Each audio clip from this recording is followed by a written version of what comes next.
Köszöntöm a kedves horgászokat! Mai videós bemutatóm tárgya az ABSF legújabb AS009-es típusjelzésűre keresztelt elektromos kapásjelzője.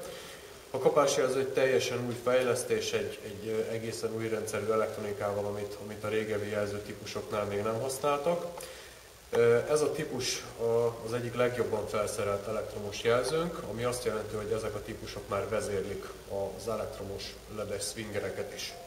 Kibontunk egy ilyen jelzőt, és megnézzük, hogy a csomagolás mit tartalmaz, illetve hogy a valóságban egy ilyen jelző hogy is fest.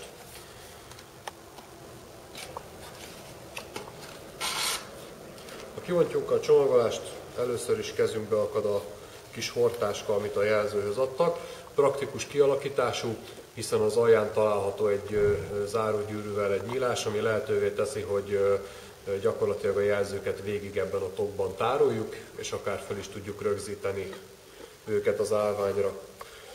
Maga a jelző egy 9 voltos úgynevezett szokorrádió elemmel üzemel, gyakorlatilag egy jó minőségű elemmel akár egy szezont is végighorgászhatunk egy ilyen jelzővel.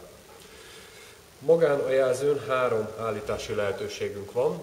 Hangerőt, hangszint, valamint érzékenységet tudunk 3 fokozatban állítani, és el van látva egy éjszakai jelzőfénnyel is a jelző, ez szintén csak a jobb minőségű típusokon található meg. Most bekapcsoljuk a jelzőt, a bekapcsoló gomb a jelző alján található, 2 állásból is tudjuk kapcsolni. Ha balra húzzuk el, azzal kapcsoljuk be a jelzőt, az üzemi jelzőfény jelzi, hogy az elektromos jelző készen áll a horgászatra. Ebben az esetben még az éjszakai fényt nem kapcsoltuk be.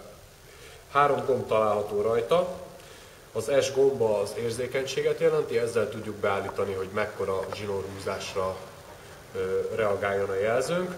A T betű, ahogy az majd itt a következőekben jól hallható lesz, gyakorlatilag a hangszín beállítási lehetőségünket adja, illetve a hangerő gomb, amellyel szintén 3 állítási lehetőségünk van, ezt V-vel jelölték.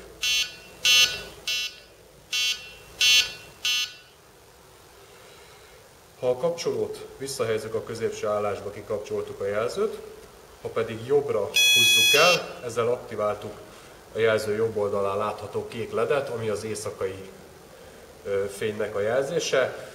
Ezzel akár a sátorból kibotorkálva is azonnal látjuk, hogy éppen hol is van az elektromos jelző, hol is van a bot.